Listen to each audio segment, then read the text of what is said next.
ನಮಸ್ಕಾರ. ನೇಗಿಲನಾದ ಯೂಟ್ಯೂಬ್ ಚಾನೆಲ್ಗೆ ತಮ್ಮೆಲ್ಲರಿಗೂ ಸ್ವಾಗತ.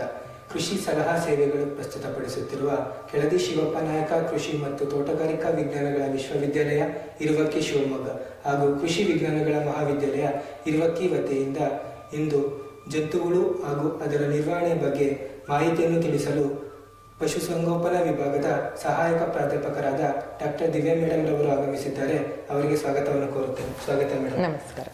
ಇವರು ನಮ್ಮ ಕರ್ನಾಟಕ ಸರ್ಕಾರದ ಪಶುಸಂಗೋಪನಾ ಇಲಾಖೆಯಲ್ಲಿ 15 ವರ್ಷಗಳ ಕಾಲ ಸೇವೆಯನ್ನು ಸಲ್ಲಿಸಿ ನಮ್ಮ ವಿಶ್ವವಿದ್ಯಾಲಯದಲ್ಲಿ ಕಳೆದ 2.5 ವರ್ಷಗಳಿಂದ ಪಶುಸಂಗೋಪನಾ ವಿಭಾಗದಲ್ಲಿ ಸೇವೆಯನ್ನು ಸಲ್ಲಿಸುತ್ತಿದ್ದಾರೆ.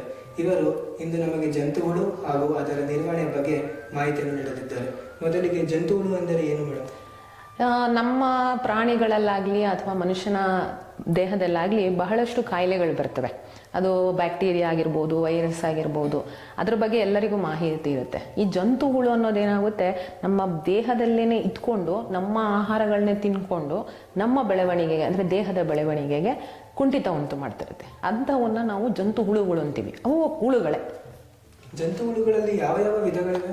ಜಂತುಹುಳುಗಳಲ್ಲಿ 3 ಥರದ ವಿಧಗಳನ್ನು ನಾವು ಕಾಣಬಹುದು. ಅದು ಒಂದು ಚಪ್ಪಟೆ ಹುಳು ಅಂತ ನಾವು ಹೇಳ್ತೀವಿ. ಅದು ಚಪ್ಪಟ ರೀತಿಯಲ್ಲೇ ಇರುತ್ತೆ, ಚಪ್ಪಟೆ ರೀತಿಯಲ್ಲಿ. ಮತ್ತು ನಮಗೆ ಇಂದು ಎರೆಹುಳು ಮಾದರಿಯಾಗಿ ಒಂದು ಹುಳ ಬರುತ್ತೆ, ಅಂದರೆ ಅದು ಗುಂಡಿಗಿರುತ್ತೆ, ಅದು ಗುಂಡಾಕಾರದ ಹುಳು ಅಂತ ಹೇಳ್ತೀವಿ. ಮತ್ತು ಇನ್ನೊಂದು ಲಾಡಿ ಹುಳು ಅಂತ ಹೇಳ್ತೀವಿ, ಅಂದರೆ ಒಂಥರ ಈ ಟೇಪ್ ಅಂತ ಏನು ಹೇಳ್ತೀವಿ ಆ ರೀತಿಯಾಗಿ ಭಾಗಗಳಾಗಿ ಟೇಪ್ ಮೂಲಕ ಇರುತ್ತೆ, ಅದನ್ನು ಲಾಡಿ ಹುಳು ಅಂತ ಕರಿತೀವಿ. ಈ ರೀತಿಯಾಗಿ ಪ್ರತಿಯೊಂದು ಪ್ರಾಣಿಗಳಲ್ಲಿ ಬೇರೆ ಬೇರೆ ರೀತಿಯಾದಂತಹ ಹುಳುಗಳು ಕಾಣ್ಬೋದು. ನಾವು ಸಾಮಾನ್ಯವಾಗಿ ಜಂತುಹುಳುಗಳು ಯಾವ ಯಾವ ಪ್ರಾಣಿಗಳನ್ನು ಕಾಣಬಹುದು? ಜಂತುಹುಳುಗಳು ನಮಗೆ ಎಲ್ಲ ರೀತಿಯಾದಂಥ ಪ್ರಾಣಿಗಳು, ದನಗಳಾಗಿರ್ಬೋದು, ಕರುಗಳಲ್ಲಿ, ಎಮ್ಮೆಗಳಲ್ಲಿ, ಹಂದಿಗಳಲ್ಲಿ, ನಾಯಿಗಳಲ್ಲಿ, ಬೆಕ್ಕುಗಳಲ್ಲಿ, ಎಲ್ಲ ಥರದ ಪ್ರಾಣಿಗಳಿಗೂ ಬಂದೇ ಬರ್ತವೆ. ಆದರೆ ಪಕ್ಷಿಗಳಲ್ಲೂ ಬರ್ತವೆ. ಆದರೆ ಅದರ ಬಗ್ಗೆ ಮಾಹಿತಿ ಮಾತ್ರ ಇರೋದಿಲ್ಲ. ಯಾಕೆ ಅಂದರೆ ಅವುಗಳ ಮೊಟ್ಟೆ ಮಾತ್ರ ನಾವು ಏನು ಹೇಳ್ತೀವಿ, ಅವುಗಳ ಇಕ್ಕೆ ಹಾಕೋದ್ರಲ್ಲಿ ಇರ್ತದೆ, ಅದು ಕಣ್ಣಿಗೆ ಕಾಣಲ್ಲ. ನಾವು ಅದನ್ನು ಸೂಕ್ಷ್ಮದರ್ಶಕದಲ್ಲಿ ನೋಡಬೇಕಾಗತ್ತೆ. ಹಾಗಾಗಿ ಬಹಳಷ್ಟು ಜನಕ್ಕೆ ಅದರ ಮಾಹಿತಿ ಇರೋದಿಲ್ಲ. ಸಾಮಾನ್ಯವಾಗಿ ಈಗ ಜಂತುಹುಳು ಬಂದರೆ ಪ್ರಾಣಿಗಳಿಗೆ ಯಾವ್ಯಾವ ತೊಂದರೆಗಳಾಗ್ಬೋದು? ಅದು ಯಾವ ರೀತಿಯಾದ ಜಂತುಹುಳು ಬರುತ್ತೆ ಅದರ ಮೇಲೆ ನಿರ್ಭರಿತವಾಗಿರುತ್ತೆ. ಈಗ ನಾನು ಚಪ್ಪಟೆ ಹುಳು ಅಂತ ಏನು ಹೇಳಿದೆ, ನಮಗೇನಾದರೂ ದನಗಳಲ್ಲಿ ಅದನ್ನು ಕಾಣಿಸ್ಕೊಂಡ್ರೆ ನಮ್ಮ ಆ ದನಗಳಲ್ಲಿ ಲಿವರ್ಗಾಗಲಿ ಅಥವಾ ನಮ್ಮ ಇದು ಸಣ್ಣ ಕರುಳು, ದೊಡ್ಡ ಕರುಳು, ಅವುಗಳಲ್ಲಿ ರಕ್ತ ಹೀರಿ ಅವುಗಳನ್ನು ನಿಷ್ಕ್ರಿಯ ಮಾಡಿಬಿಡುತ್ತವೆ.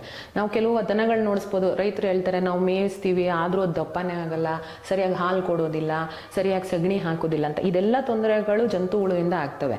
ಅದರಿಂದ ರೈತರಿಗೆ ಯಾವಾಗ್ಲೂ ಜಂತುಹುಳಿನ ಬಗ್ಗೆ ಅರಿವಿದ್ರೆ ಅವರು ಏನ್ ಮಾಡ್ಬೋದು ಅನ್ನೋದನ್ನ ಕಲ್ತ್ಕೊಂಡ್ರೆ ಬಹಳಷ್ಟು ಉತ್ತಮ ಆಗುತ್ತೆ. ಈಗ ಸಾಮಾನ್ಯವಾಗಿ ಜಂತುಹುಳುಗಳನ್ನು ಯಾವ ರೀತಿ ನಿರ್ವಹಣೆ ಅಂದರೆ ಅದನ್ನು ನಾವು ಬಹಳಷ್ಟು ರೀತಿಯಲ್ಲಿ ಮಾಡ್ಬೋದು.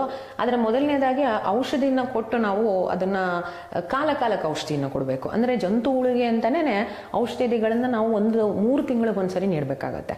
ಕೆಲವು ಸರಿ ಏನು ಹೇಳ್ತಾರೆ, ಜಂತುಹುಳು ಇದ್ರೆ ಮಾತ್ರ ಔಷಧಿ ನೀಡಿ, ಸುಮ್ಮನೆ ನೀಡಬೇಡಿ ಅಂತ ಹೇಳ್ತಾರೆ. ಅದು ಈಗ ಬರ್ತಿರುವಂತಹ ಒಂದು ಏನು ಹೇಳ್ತೀವಿ, ನಾವು ಒಂದು ವಿಷಯನ ಅರ್ಥ ಮಾಡ್ಕೋಬೇಕು. ಯಾಕಂದರೆ ಈ ಜಂತುಹುಳುಗಳು ಇವಾಗ ಅಭ್ಯಾಸ ಆಗ್ಬಿಡ್ತಾ ಇದೆ. ಈ ಸುಮ್ಮನೆ ನಾವು ಔಷಧಿ ನೀಡ್ತಾ ಇರ್ತೀವಿ, ಅದಕ್ಕೆ ಅದರದೇ ಆದಂತಹ ಬದಲಾವಣೆಗಳನ್ನ ಮಾಡಿಕೊಂಡು ಅವು ಸಾಯ್ತಾನೆ ಇಲ್ಲ. ಹಾಗಾಗಿ ಬಂದಾಗ್ಲೂ ಕೊಡಬೇಕು. ಆದ್ರೂ ಒಂದು 3 ತಿಂಗಳಿಗೊಮ್ಮೆ 6 ತಿಂಗಳಿಗೊಮ್ಮೆ ಜಂತುಹುಳಿನ ಔಷಧಿಯನ್ನು ಹಾಕಬೇಕು. ಮತ್ತೆ ಇನ್ನೊಂದೇನಂದ್ರೆ, ನಿಂತ ನೀರುಗಳಂತ ಇರುವಂತಹ ಹೊಲಗದ್ದೆಗಳಿರ್ತಾವಲ್ಲ ಅಥವಾ ಹುಲ್ಲುಗಾವಲು, ಅಲ್ಲೆಲ್ಲ ಜಾಸ್ತಿ ಮೇಯ್ಸೋಕೆ ಹೋಗ್ಬಾರ್ದು ಅಂತ. ಇದರಲ್ಲಿ ನಿಮಗೆ ಜಾಸ್ತಿ ಜಂತುಹುಳುಗಳ ಮೊಟ್ಟೆಗಳಿರ್ತವೆ. ಆ ಮೇವಿಂದ ಜಾಸ್ತಿ ಅವುಗಳಿಗೆ ಜಂತುಹುಳು ಬರುವಂತಹ, ಹೊಟ್ಟೆಯಲ್ಲಿ ಸೇರುವಂತಹ ಇದು ಜಾಸ್ತಿ ಆಗ್ತದೆ. ಆ ರೀತಿಯಾಗಿ ಅವುಗಳಿಗೆ ತೊಂದರೆಯನ್ನು ಉಂಟು ಮಾಡುತ್ತೆ. ಜೀರ್ಣಶಕ್ತಿದ ತೊಂದರೆ ಅಥವಾ ಬೇರೆ ಯಾವ ರೀತಿಯಾದಂಥ ರಕ್ತಹೀನತೆ ಇವೆಲ್ಲನೂ ಬರುವುದು ಜಂತುಹುಳಿಯಿಂದ. ಜಂತುಹುಳುವಿನ ಹಾಗೂ ಅದರ ನಿರ್ವಹಣೆ ಬಗ್ಗೆ ಮಾಹಿತಿಯನ್ನು ನೀಡಿದ ಸಹಾಯಕ ಪ್ರಾಧ್ಯಾಪಕರಾದ ಡಾಕ್ಟರ್ ದಿವ್ಯಾ ಮೇಡಮ್ ರವರಿಗೆ ಧನ್ಯವಾದಗಳನ್ನು ತಿಳಿಸುತ್ತೇನೆ. ಈಗ ಹೆಚ್ಚಿನ ಮಾಹಿತಿಗಾಗಿ ಕೆಳಗಡೆ ನೀಡಿರುವ ನಂಬರ್ಗೆ ಕರೆ ಮಾಡಿ. ಧನ್ಯವಾದಗಳು. ಮುಂದಿನ ಕಾರ್ಯಕ್ರಮದಲ್ಲಿ ಮತ್ತೆ ಸಿಗೋಣ.